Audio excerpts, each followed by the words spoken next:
Olá, família! Estamos aqui gravando para o canal do YouTube Águia de Goiânia. Desde já agradecendo a você que acompanha os nossos trabalhos no nosso canal do YouTube. Você que é inscrito, você que ainda não é inscrito, se inscreva. Deixe lá o seu like, seus comentários. Participe conosco deste resgate, deste trabalho de salvaguarda de tudo aquilo que diga respeito a esta terra gloriosa, pois iremos a todos os cantos e recantos buscar os mais diversos registros da nossa história, pois queremos legar para a geração futura toda a riqueza e glórias desta terra, a pátria, a República de Nunes Machado. Eu sou o professor Marcos Paulo, você também está na companhia de Ravel Monteiro com as fotografias e imagens deste canal que só tem uma única finalidade: propagar as glórias de Goiânia. Estamos aí na semana, no mês de festividades importantes para a nossa municipalidade e nada melhor do que irmos à casa dos goianenses, buscar histórias de tempos idos, como dizia o professor Mário Rodrigues, histórias do tempo dos nossos avoengos. É ouvindo os testemunhos, ouvindo a história dos nossos contemporâneos que podemos entender muita coisa do passado glorioso de Goiânia. Fique conosco neste canal e desde já agradecendo ao professor José Antônio da Silva, que nos acolheu gentilmente, abrindo as portas sagradas do seu lar, aqui no Barro Vermelho, para que a gente pudesse fazer um bate-papo. Vou situar bem vocês que nos assistem. Loteamento Santa Emília de Rodar, conhecido, toda essa área aqui bem conhecida como o Barro Vermelho, é onde estamos situados, na residência do professor José Antônio, que inicialmente vai nos falar um pouco das suas origens, aonde nasceu, seus pais, aonde morou. Queremos um pouco entender das suas origens para depois entendermos os locais aonde trabalhou, as suas produções e as suas valiosas contribuições para a história, para a poesia, para a literatura de Goiânia. Vamos juntos, conhecendo assim o que Goiânia tem de bom, o que Goiânia tem de melhor. Não é a prata da casa que vale ouro, é o ouro da casa que vale ouro mesmo. Então aqui o professor José Antônio e vai nos falar um pouco. Nos fale, professor, das origens do senhor, os pais, aonde residiu. Conversávamos um pouco antes de entrarmos no ar, que o senhor tem um vínculo com a usina Matari. Então, o nosso povo quer ouvir um pouco da história do senhor. Bom dia. É com muita honra que eu respondo aqui as perguntas do meu amigo, esse grande historiador de Goiânia. Eu nasci na usina Matari, meu pai era maquinista lá, né, trabalhava lá, e a gente levava aquela vida campestre.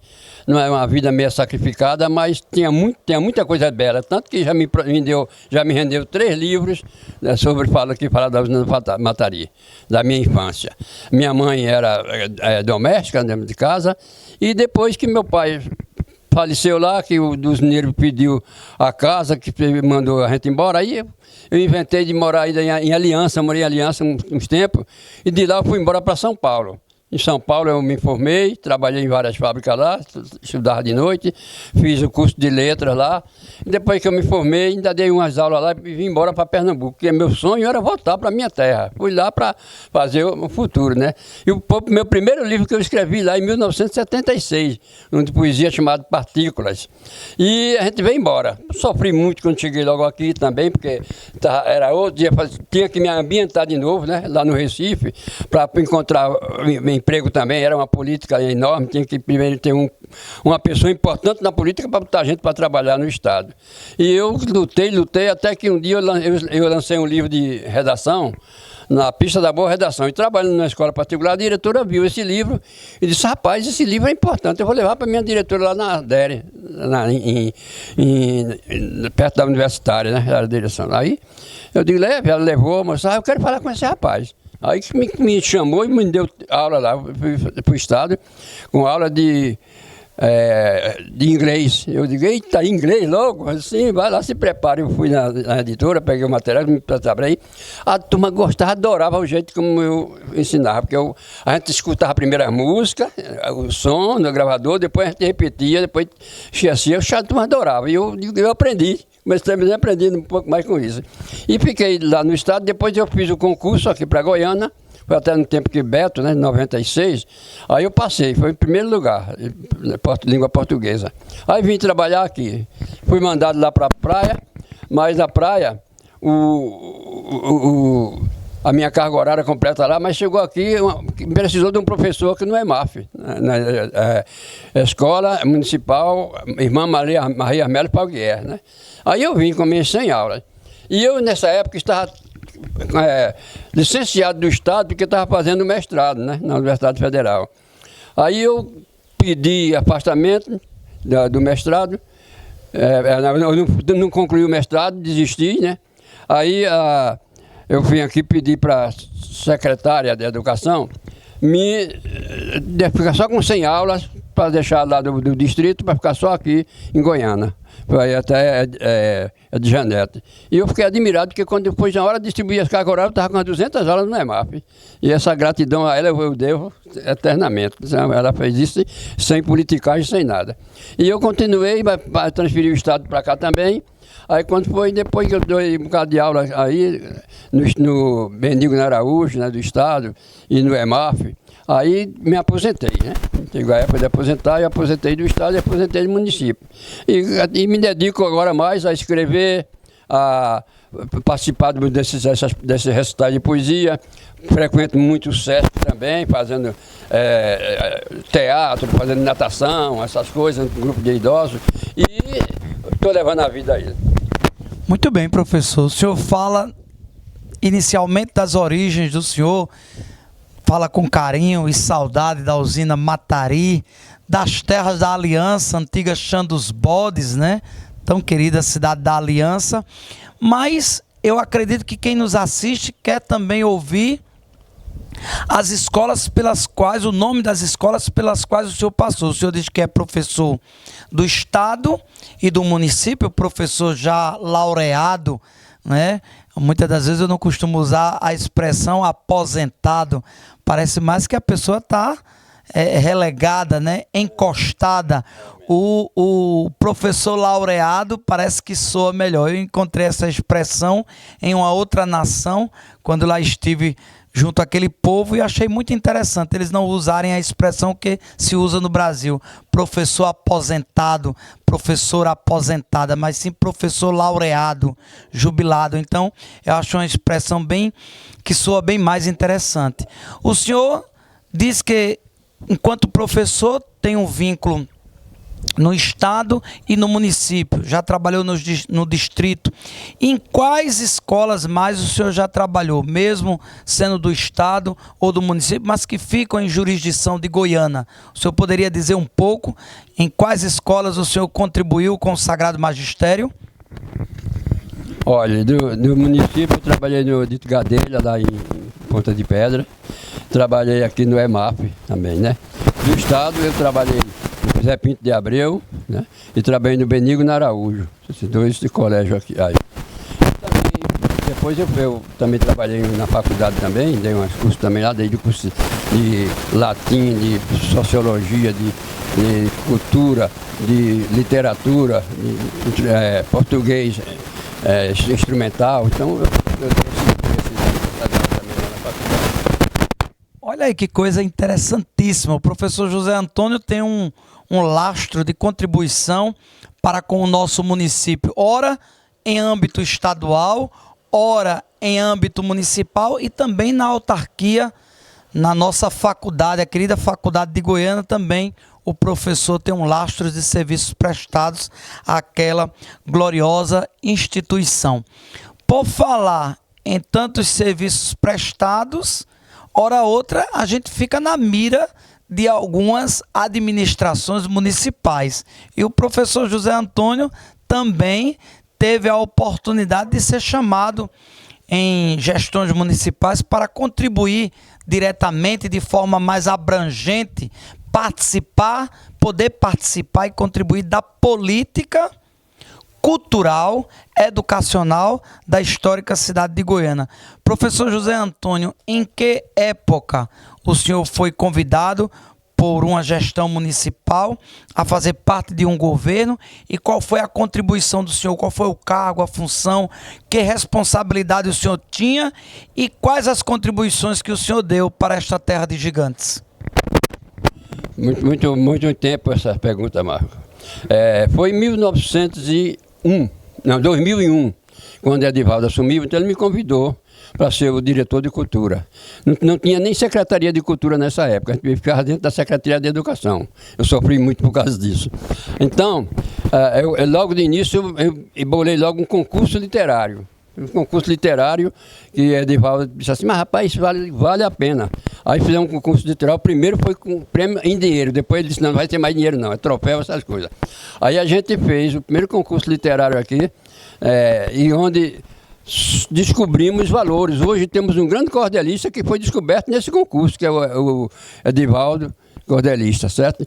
Teve Lourdes também, que é uma poetisa e tanto, né? Ela não anda participando dos meios literários hoje em dia, porque ela anda meio doentezinha também. Mas fizemos isso, trouxe até gente do Recife participou desse concurso e veio aqui também buscar seu certificado. E o que mais importante que a gente criou também, que hoje faz falta ainda, foi o Festival de Férias. Festival de Férias, o Edvaldo disse, rapaz, esses meninos não têm o que fazer quando termina as férias em julho. Aí vamos fazer um festival. Eu disse, pronto, fazer um festival de férias. Aí ele fez, pronto, você vai ser responsável.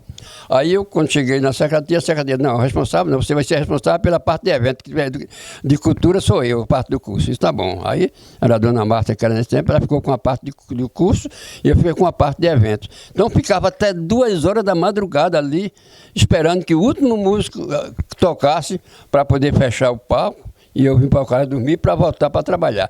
Mas foi uma oportunidade para o goianense, porque descobrimos valores. Descobrimos, inclusive, uma banda Soloê, que ninguém sabia que existia. Me fez sucesso essa banda. Certo? E tinha os pintores, né? Para fazer também, as pessoas vender seus produtos também. Certo? Cursos de artesanato. Curso de cultura. Minha esposa fez um curso de fuxico. Até hoje ela bota suas flores lá em Recife e ganha seu dinheirinho com essas flores que foi feita de fuxico. Foi até a irmã de Edivaldo que veio da Bahia e deu esse curso. E era muito importante, assim, todo mundo gostava. Depois que acabou isso, aí muita gente cobrava tudo e não teve mais. Infelizmente, né, não teve. Olha que registro fabuloso. O antigo Festival de Férias. Eu posso dar testemunho deste evento, pois tive a oportunidade de fazer vários cursos. Até hoje eu tenho em casa os certificados, inclusive de restaurador.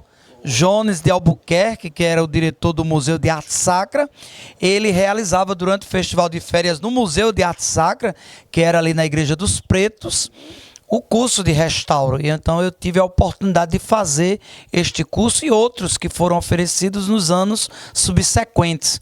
Muitos goianenses tiveram a oportunidade, professor, como o senhor diz, de demonstrarem as suas artes, os seus talentos, seus dons, através deste evento que sentimos falta. Graças a Deus, o senhor, naquela época, pôde dar esta resposta ao povo de Goiânia, proporcionando à municipalidade presenteando a nossa municipalidade com esta atividade que era o Festival de Férias. Quem dera tivesse continuado, pois nós teríamos aí, quem sabe, não mais um evento municipal, mas poderia já ser um evento, uma atividade de âmbito estadual, se tivesse prosseguido com essa atividade quando o senhor foi diretor de cultura. E até hoje, o professor José Antônio não desiste dos concursos literários, todas essas propostas de cunho literário, artístico. O professor José Antônio é sempre aquele que está a impulsionar. E esta recordação do Festival de Férias foi fantástica.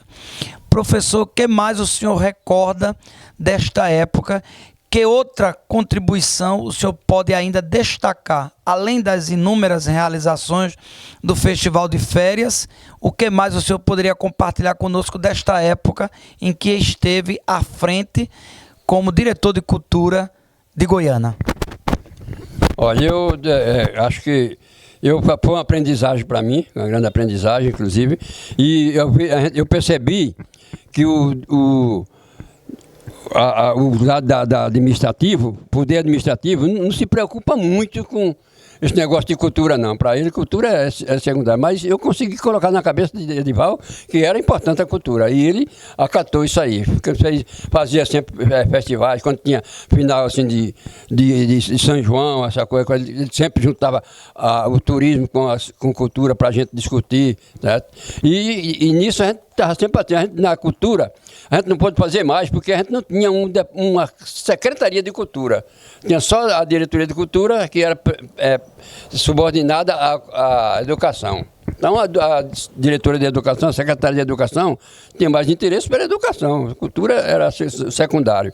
Mas a gente insistiu que continuamos fazendo esse festival, todo ano, esse concurso literário, todo ano tinha, certo? Muita gente participaram. Fizemos um concurso também de pintores, os pintores aqui, onde Cristiano foi premiado, Jorge Santana também, e teve outros também. Então, muita gente participou e a gente deu valor à arte, por exemplo. Né? Agora, um problema que tem ainda em Goiânia é que muitos artistas eles se preocupam muito em dinheiro. Né? É a sobrevivência, lógico, né?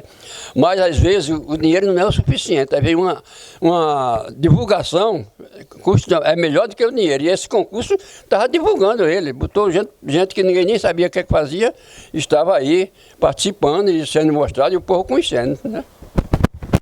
Olha só, o professor José Antônio J.A. Silva é um verdadeiro teimoso literário. Não sei se podemos usar essa expressão, se ela existe. Ele é um teimoso, ele é um insistente, ele não desiste nunca de Goiânia nem dos seus propósitos. Então, o professor Antônio, com esse histórico na cultura, na arte, na dramaturgia de Goiânia, vindo lá atrás com os antigos festivais, concursos literários e depois uma teimosia com seu colega para uma academia de artes e letras. Professor, de onde vem uma loucura dessa?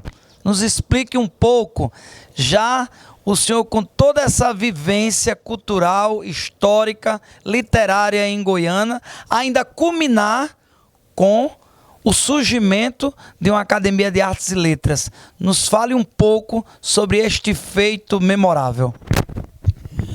Aconteceu assim, Paulo Viegas, ele era assessor especial, né, do prefeito. E eu trabalhava junto também, fiquei um tempo junto ele e com o Vilmar lá. A gente discutindo, conversando, rapaz, Goiânia é uma cidade de pessoas de letras, de cultura, tudo, e não tem uma academia. Aí Paulo disse, é mesmo, eu sempre pensei nisso na academia. Digo, vamos fundar uma academia? Paulo disse, vamos. Aí Paulo animou-se, disse, pronto, se você entende do jurídico, você vai formar o jurídico. Disse, vamos. Aí formou, mostrou para o prefeito, está ótimo, vamos uma academia aqui mesmo. Aí na primeira reunião nós fizemos, aí Paulo foi escolhido lá o presidente, eu fiquei como vice-presidente, e várias pessoas importantes participaram, mas nem todos quiseram ser membros da academia, né? Mas a gente, você que naquele tempo você já participou, não foi? Na época do Dr. Paulo, não. Não, né? Aí a gente continuou com essa academia, aos trancos e barrancos, mas depois aconteceu do encantamento de Paulo, né? Que eu digo encantamento. A figura que ele foi tão importante encantou-se. Então aí a academia fracassou um pouco, né? Aí ficamos de fora um bocado de tempo, né? Ficou inutilizada, digamos, descansando, né? Aí quando foi agora em 2019, aí a gente conversando, eu e Rosemary, né, que Rosemary sempre participou também. Aí ele disse, rapaz, vamos reanimar a academia. Eu disse, vamos. Aí como que a gente faz? Vamos convidar esses grupos de poetas, que nós temos 2 grandes grupos aqui de poetas, tem o Terça com Poesia, tem o Clag, e a gente pode completar os membros com esse povo aí. Aí disse, vamos. Aí a gente começou a chamar e chamou. Aí depois quando a gente chegou, conheceu Fernando Veloso, que é muito interessado também na cultura, aí convidamos ele para ser o presidente, que eu queria já não ser mais presidente, não aguentava mais ser presidente, né? Aí eu disse, vamos para. Aí fizemos a eleição, ele foi o presidente, eu fiquei como vice, e a gente continua aí na academia, que está tentando se reerguer agora, é tanto que a gente vai fazer um passeio agora, uma viagem, na Fundação Gilberto Freire, né? Para tomar mais contatos com outras entidades, isso é muito importante para a gente. Muito bem, o professor José Antônio, quando faz esse registro do Dr. Paulo Viegas, de saudosa memória, né, que é o patrono da nossa academia. À época, eu não fazia parte, professor José Antônio, quando o Dr. Paulo era vivo, era presidente da academia. Eu já o conhecia da vida política, mas não o conheci na academia. Após o seu falecimento, dona Rosemary, que é também outra pessoa inquieta com tudo que diga respeito à cultura e à história de Goiânia, também neste vídeo o nosso reconhecimento ao trabalho e à dedicação da doutora Rosemary Viegas. Ela me fez o convite. À época a academia se reunia na antiga escola de governo, no antigo fórum, ali na Rua do Amparo. E foi ali que eu tomei conhecimento.